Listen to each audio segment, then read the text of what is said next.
State of mankind. How much do you know? Excerpts from How the Spectre of Communism is Ruling Our World. 151. The CCP also fully utilizes other unrestricted warfare methods. A few major areas are listed below. Diplomatic unrestricted warfare. The CCP's typical diplomatic method is to divide and conquer.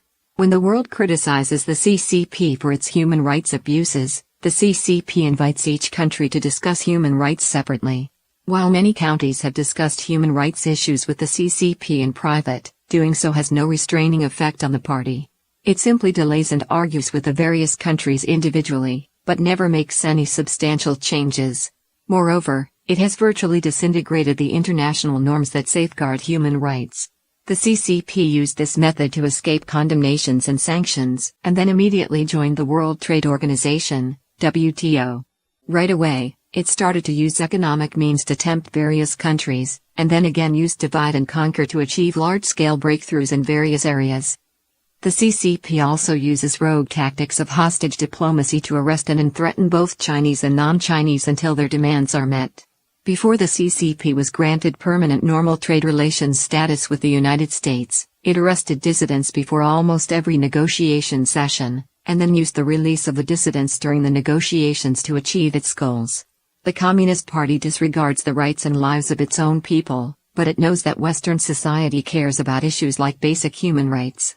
Therefore, it uses its own citizens as hostages, puts a knife to the neck of the Chinese people, and uses them to threaten the enemy, the United States. This truly reflects the CCP's practice of unrestricted warfare. With the rapid development of the economy, the CCP has become bolder, and foreign hostages have become diplomatic pawns. The aforementioned Su Bin was accused by the United States of hacking into a U.S. military database in 2014. Subsequently, the Canadian couple Kevin and Julia Garrett were arrested by the CCP and accused of espionage. After the arrest of Huawei's Vice President and Chief Financial Officer Meng Wanzhou in Vancouver on December 1, 2018, a series of protests were triggered by the Chinese Ministry of Foreign Affairs. The CCP's consulate in Canada mobilized a large number of pro-communist overseas Chinese to protest. In addition, the CCP arrested 3 Canadian citizens in retaliation. This was both to put direct pressure on Canada and also to drive a wedge between Canada and the United States. Lawlessness is the CCP's modus operandi. Any foreigner in China may become a hostage at any time and be used as a bargaining chip for political, economic, and diplomatic purposes. Moreover, when the CCP threatens overseas Chinese, especially dissidents, it often uses relatives of these dissidents in China as hostages.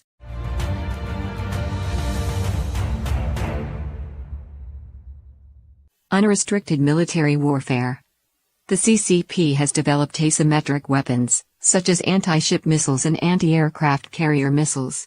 In terms of conventional weapons, the CCP has attempted to surpass the technological supremacy of the United States by having a larger quantity of materiel targeting those prize assets.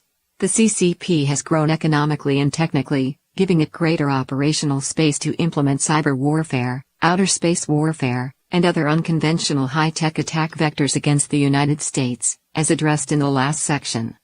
The PLA publicly declares that the conduct of the kind of war it wishes for would appear in a manner that is cross-national, cross-domain, and utilizes any means necessary. In the PLA's ideal war, tangible national boundaries, intangible cyberspace, international law, national law, codes of conduct, and ethics are not binding on them PLA forces. They don't take responsibility for anyone, and are not restricted by any rules. Anyone can be a target, and any means can be used. The authors of Unrestricted Warfare, both Chinese colonels, declare to their readers, have you considered combining the battlefield with the non-battlefield, war with non-war, military with non-military, specifically, combining stealth aircraft, cruise missiles and network killers, nuclear war, financial warfare, and terrorist attacks? Or, simply put, Schwarzkopf, Commander-in-Chief of the Gulf War multinational force, plus Soros, plus Morris, creator of the Morris worm computer virus, plus Bin Laden? This is our true card.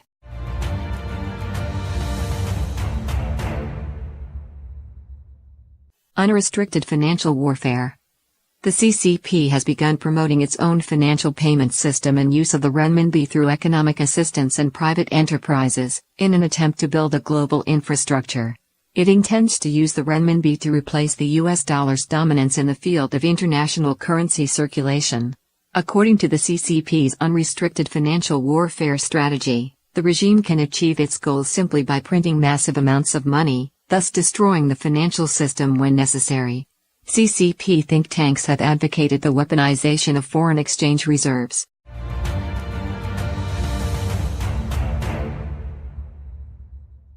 Unrestricted Internet warfare.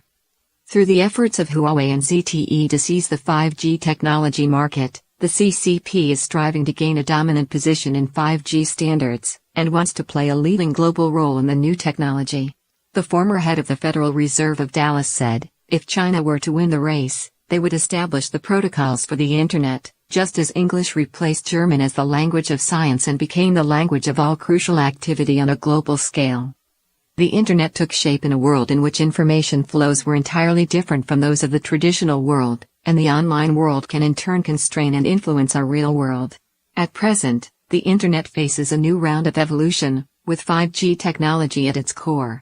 With the combination of 5G and artificial intelligence, the Internet is moving toward the Internet of Things, or digitization of the entire world.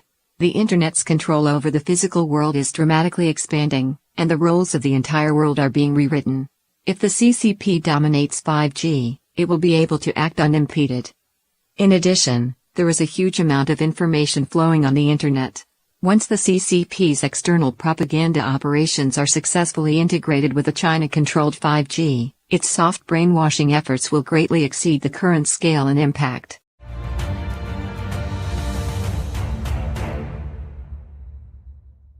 Unrestricted narcotics warfare. At a U.S. cabinet meeting held on August 16, 2018, President Trump said that the proliferation of opioids based on fentanyl from China is almost a war. In 2017, there were more than 70,000 cases of drug overdose in the United States, of which more than 40% were related to synthetic opioids, mainly fentanyl and its analogs. These drugs are primarily produced in China and then enter the United States through the U.S. Postal Service or are smuggled into Mexico and then enter the United States through the U.S. southwest border. Marcos Kanellakis, a senior researcher at the Central European University and a visiting scholar at the Hoover Institution of Stanford University, in November 2017 wrote of fentanyl, "It is, ultimately, a chemical. And it's being used as a weapon in China's 21st century opium war against America." He said that fentanyl has killed thousands of Americans and cited it as an example of CCP strategy. The CCP uses the real value of this chemical as a profitable opiate export that also destroys American communities and roils the U.S. political landscape.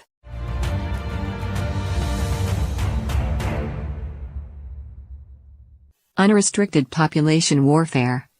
In September 2018, a Chinese family traveling in Sweden made a scene in a Swedish hotel by falsely claiming they were mistreated by the police. After exaggeration by the Chinese embassy and media, Chinese people began boycotting IKEA and H&M. The Swedish TV station SVT aired a sarcastic program about the incident, which further exacerbated the situation. Tens of thousands of Chinese internet users flooded the websites of the Swedish embassy, the TV host Jesper Rondell, and the TV station's Facebook page. After 60 years of destruction of traditional culture and its replacement with Communist Party culture, the CCP is indeed able to coerce billions of Chinese people and turn them into a mass army, merely by waving the flag of nationalism. Before the 90th anniversary of the People's Liberation Army in 2017, the CCP came up with software that can add PLA uniforms to an individual in an uploaded image. In just several days, the app received over 1 billion visits. The CCP is able to use nationalism to control the public because people don't know the party's true history. In particular, people don't understand the CCP's history of killing. Thus, generations of Chinese people who grew up in the party culture carry the party culture with them wherever they go. When they travel abroad to make a living, they export party culture overseas and become part of the regime's mass overseas army. The CCP has already successfully created a generation of people who will obey its orders without the need to be coerced or monitored. This has strengthened the CCP's ability to control this army in the free world and use it for subversion. If a war broke out, this sort of mass population warfare could have dire consequences.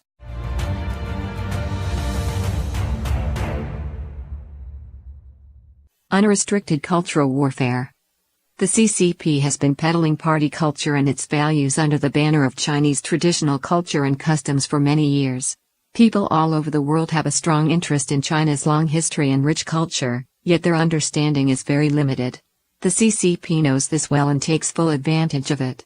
By adopting some of the superficial forms of traditional culture, the CCP has disguised itself as the guardian and true representative of Chinese culture, making it extremely difficult for people in other countries to see through the deceit.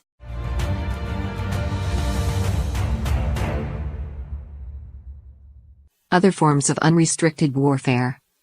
The Chinese Communist regime declared asymmetrical hybrid warfare against the United States and its Western allies by launching its nation-state program 863 in 1986. The ultimate goal of this warfare is to surpass the United States on the economic and military fronts, and thus replace the United States in its role as the world leader. It is a war based on deceit and complete disregard for any rules, and the strategies behind it are part of its unrestricted warfare program. During the June 4, 1989 movement, the CCP ordered soldiers and police to disguise themselves as Beijing civilians and create riots, so the military could use them as an excuse for its mass killing, which it called suppressing riots. In the persecution of Falun Gong, the CCP fabricated the self-immolation incident to justify the ensuing escalation of the persecution. During Hong Kong's Occupy Central with Love and Peace movement, the CCP transported people from Shenzhen to incite violence in Hong Kong, effectively forcing the police to escalate toward violence. In the eyes of the CCP, murder and assassination are commonplace methods, and in the future, the party may well use the same methods: poisoning, assassination, explosions, the sabotage of power grids or transportation facilities, and so on, to create chaos and conflict in the West. The core of unrestricted warfare is about destroying the morality of mankind, and mobilizing evil people to destroy mankind step by step. The CCP is highly skilled at tempting people to go against morality and their own conscience, and those who do so often end up either passive in the face of the CCP's abuses, or active participants. Therefore, for influential figures in the political, economic, military, media, cultural, technological, educational, and other fields, the CCP attempts all means to discover their human weaknesses, whether vested interests or desires, and uses them to make people willingly collaborate with the party. When this doesn't work, the CCP might use threats and intimidation to exploit their fears or mistakes, effectively blackmailing them into assisting the party. In some cases, the CCP has even provided transplant organs obtained by killing to buy off influential figures in need of a transplant. The resources the CCP is able to bring to bear to infiltrate other countries defy one's imagination, and the facts uncovered at present are only the tip of the iceberg. People in all walks of life, especially in politics and business, have become the CCP's tools in its unrestricted warfare campaign, and more evidence will surface over time showing how many have fallen into this trap. Almost all countries in the world have begun to feel the CCP's global ambitions and its evil, unrestricted means. They've also seen the destructive impact of the CCP's agents at critical moments. From Chapter 18, The Chinese Communist Party's Global Ambitions.